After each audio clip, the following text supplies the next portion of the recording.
Welcome. Thanks for being here.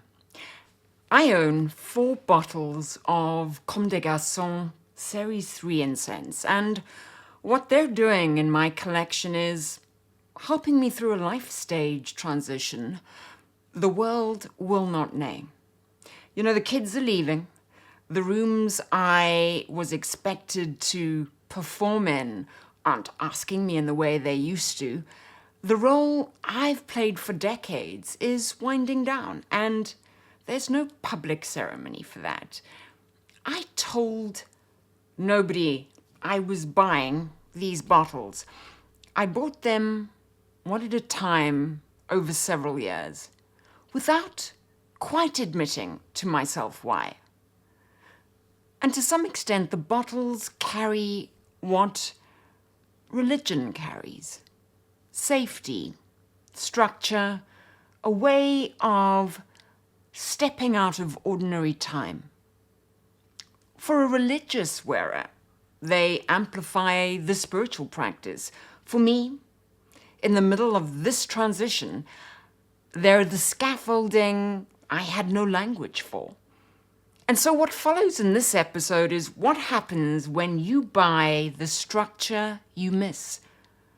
There are 5 bottles here, all of them inspired by religions, all of them carrying to some extent what religion was for. Okay, stay with me, because most fragrance keeps you in the attention economy, in the productivity frame, in the floral or fresh or aquatic or sporty loop the industry's been selling since the late 19th century. But incense pulls you out, up and out. It's the only major fragrance category whose olfactory job is decoupling from the body, from the bedroom, from the calendar of being asked for.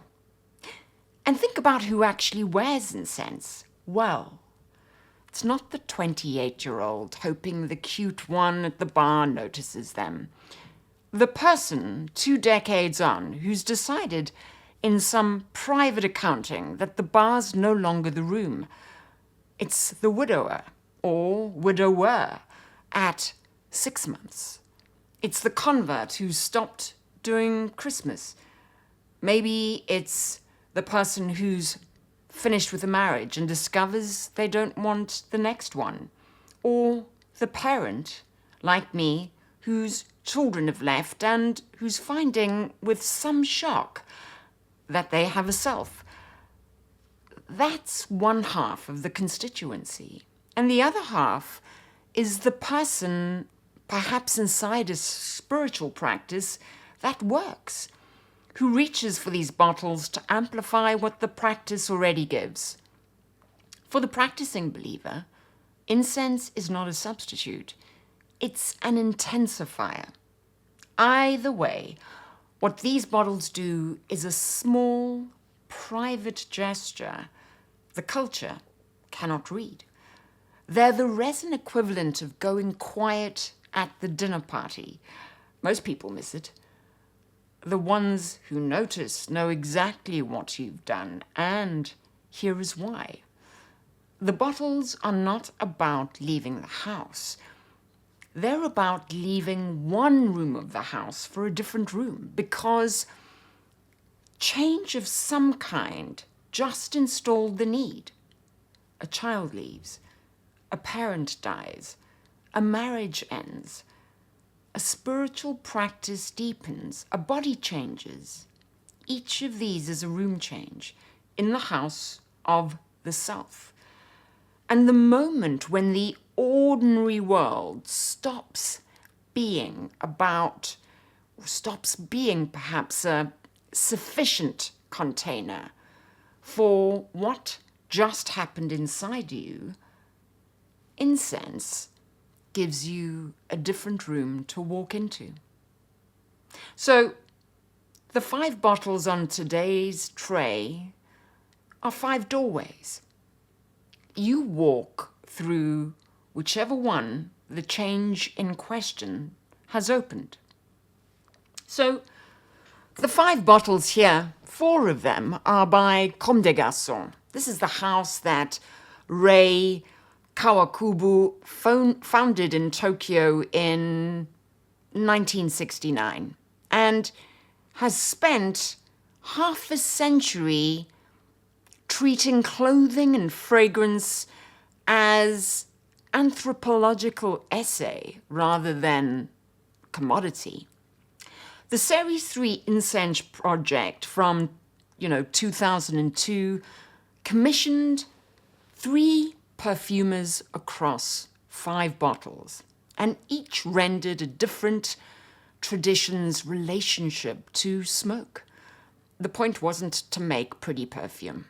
The point was to ask whether smoke could carry serious cultural content. Now, a clarification before we start. The release was actually a 5-bottle project. I have 4 of the 5. The bottle I'm leaving off is Jaisalmer, which references the Hindu tradition and which I've not worn. The wear rule on this channel is the wear rule on this channel. 4 Comme des Garçons bottles. 4 cities, 4 rooms. And it takes the argument of the 4 rooms and it pushes it to its most uncompromising end. This bottle over here names the figure who's walked into the room and let the door close behind them. It names the nun. So this is the episode about how you can put incense on a body that stopped performing in the room, but you cannot put a peony on it. So Avignon is the heritage stone room.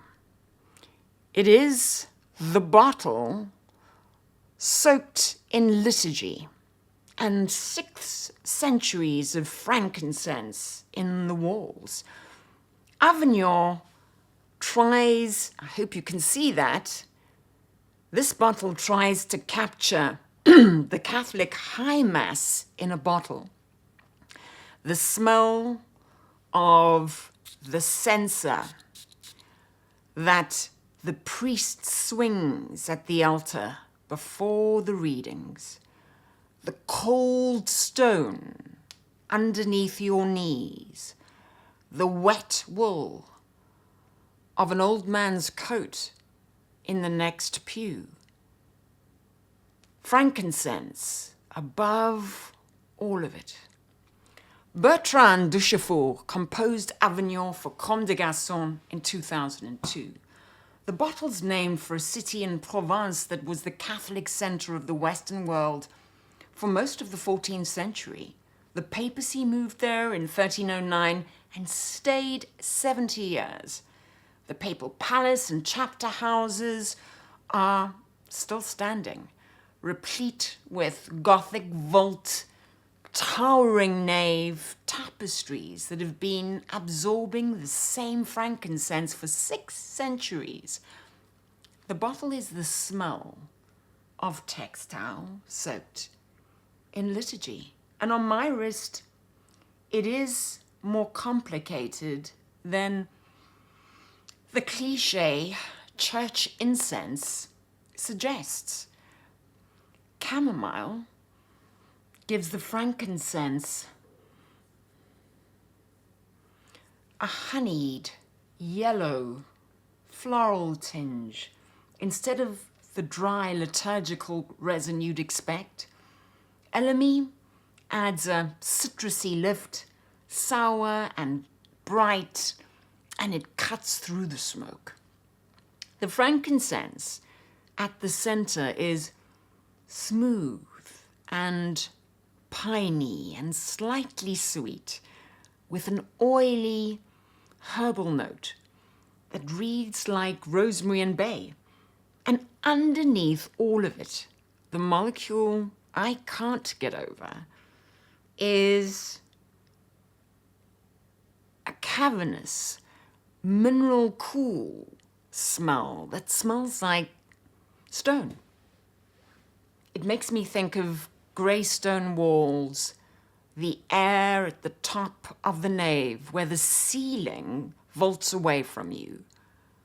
What this bottle opens is the room of old, weathered, cold stone and 6 centuries of frankincense soaked into them.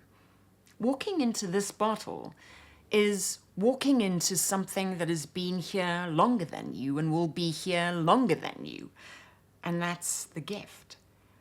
The bottle holds you inside a thing much larger than yourself, which is what I reach for when I have been holding the thing that's stopped feeling like it's enough.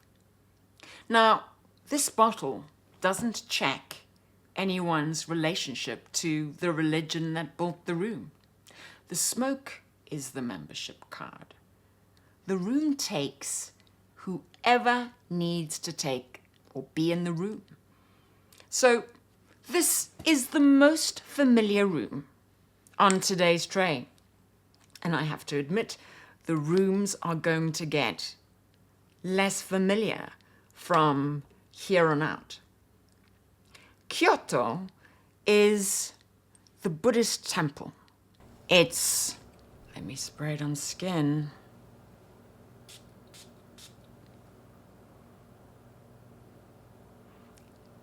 Kyoto is cypress and sandalwood and incense. It's the wet stone of a courtyard at 6 in the morning, a bell that has been rung for 900 years, a cushion you sit on for an hour and try not to think about your hip. Bertrand Duchefort composed Kyoto, also for Comme des Garçons, also in 2002.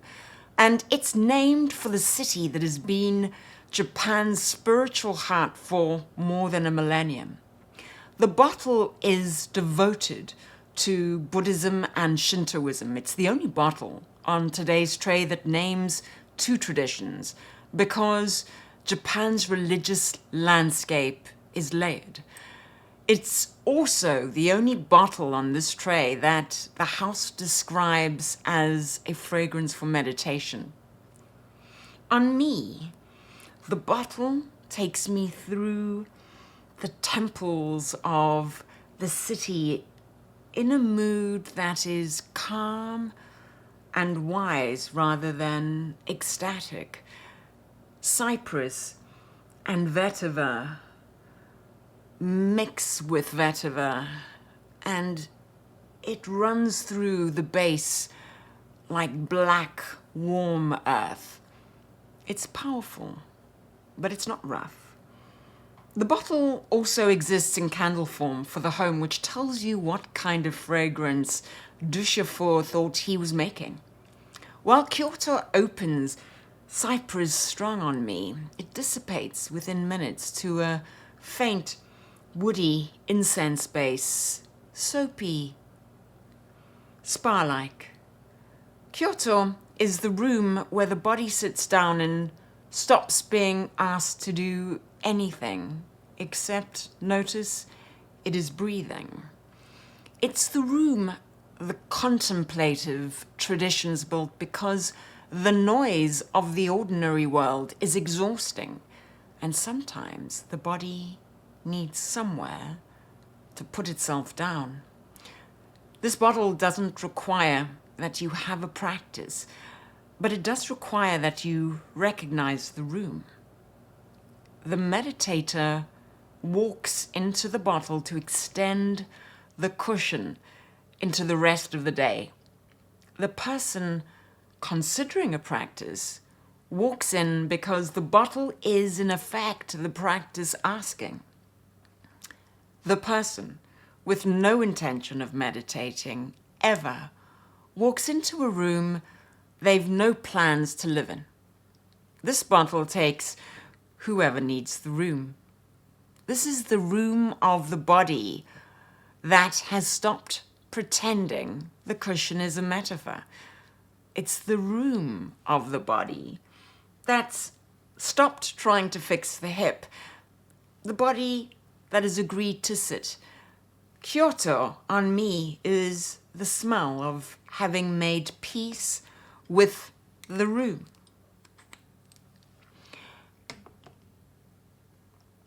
So Ouarzazate is the desert room, and this is the bottle of sun-bleached sparseness and smoky, tea-tinged silence.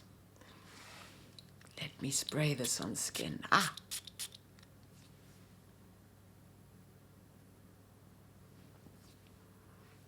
Ouarzazate is the Berber tent in the high Atlas. Labdanum, tarred with sun. It's the desert wind that comes off the rocks at 4 in the afternoon and makes you understand why the men in this part of the world go inside until 5. Mark Buxton composed Ouarzazate also in 2002 for Comme des Garçons, and they sold the bottle as meaning the desert in fire in Berber. But that's marketing copy. And the actual Berber meaning is without noise. The marketing department wanted desert and fire because that is what sells. But this is the bottle that does silence. It's named for a town in Morocco that sits at the southern edge of the high Atlas, where the desert begins and the trade caravans used to stop before crossing the Sahara, where Avignon and Kyoto reference institutions, Ouarzazate references a landscape and a trade route. The smoke here is mercantile and pre-modern. It arrived in this town on the back of an animal. For me, the bottle delivers precious sweet Arabian spices and aromatic desert plants that mold together as the skin warms them. Grassy sage, which is endemic in Morocco, runs through everything, wriggling between pepper and nutmeg, opening space for the mysterious frankincense underneath. It's warm and it's intense in the first half an hour, and it's softer in the second. It's also a dry, iso-y, super heavy, modern smoky incense. It's sheer, it's transparent, it's lightweight. And what this bottle opens for me is the room in the desert. It's the room where the noise stops because there's nothing left to make noise. And the room you walk into when the room you came from has been too crowded, too cluttered, too talked at for too long. This bottle does sparseness and the air after the music has stopped. It does the room where the only thing happening is the heat coming off the rock, and the person who reaches for this bottle is the person who needs less of everything for a while. Less furniture in the head, less conversation in the calendar, less of the room they've been living in. The desert is not somewhere most of us actually go. The bottle is the desert anyway. Bought to the wrist and available to whoever needs the room. Zagorsk is the melancholy room. It's the bottle that represents the cold, northern stillness of pine and birch and the heaviness of what was lost or inherited. Zagorsk is named for the Russian city and the Orthodox cathedral north of Moscow. Also the icon screen and the smell that comes off it, and the choir singing in a register that hasn't been used in Western music for 400 years. Evelyn Boulanger composed Zagorsk also in 2002, and on me, the bottle is lighter than the Russian Orthodox claim would suggest. There's white frankincense in it. It's paler than the Avignon bottle. It's more crystalline. There is pine here. There's birch in it. There's light Russian birch and a darker coniferous pine that suggests the woods around the monastery. There's also something cold and red that runs underneath, almost like northern forest fruits picked at the wrong end of autumn. The composition is light and melancholic, and it evokes endless snowy plains and a long road with nothing on it. For me, it smells like depression. The incense is cold and the base is towering coniferous pine, and for me it's the most austere of the 4 bottles. La Religieuse is the cloister room, and it's the most uncompromising withdrawal. The door closing, the vow taken. Serge Lutens named a bottle this and meant it. Jasmine. In fact, let me spray it in skin. This is jasmine laid over frankincense. Jasmine, the sensual molecule that the church spent 2,000 years not approving of, sitting on top of the molecule the church spent the same 2,000 years burning in front of. Wear the bottle and you're wearing a contradiction Lutens didn't pretend to resolve. Christopher Sheldrake composed La Religieuse for Serge Lutens in 2015. Sheldrake is the Lutens house perfumer and has composed most, if not all, of the canon. And the juice, as you can see, can you see it, is the lighter side of the liturgical purple the Catholic Church uses for Lent and Advent. It's not the deep papal purple, but the faded version, the color of restraint rather than mourning. The bottle is, in some sense, dressed for the role. On me, it's a subtle incense. It plays tickle with a very well-behaved jasmine that has no indolic underside. The jasmine is where Lutens decided what kind of withdrawal this would be, and it has absolutely no racy indolic appeal. It's pure, it's delicate, it's slightly green, warm. It has all of the decay removed, and the civet underneath is also restrained. There is no purr here at all. The whole composition is soft, warm, soapy, clean. The 4 bottles before this one each opened a different room.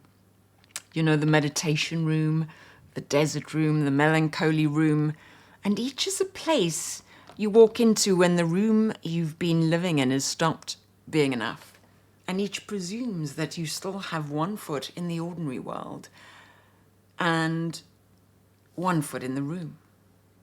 You walk in, you walk out, you go back to the office on a Monday, still in the body, still showing up. La religieuse is the bottle for the room you walk into and do not walk out of. It's the room of complete withdrawal. It's the room for the post-romantic who's decided not to date again, the person who's decided not to perform in the room anymore, the person who has, on their own timetable, given up most of what the attention economy was selling them, and who finds putting on la religieuse in the morning that the room is closer than they thought.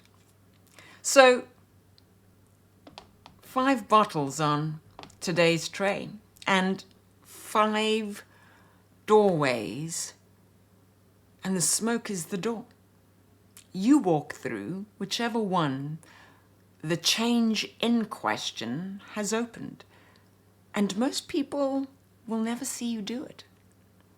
But the ones who recognize the smoke, I think those people already know exactly where you've gone.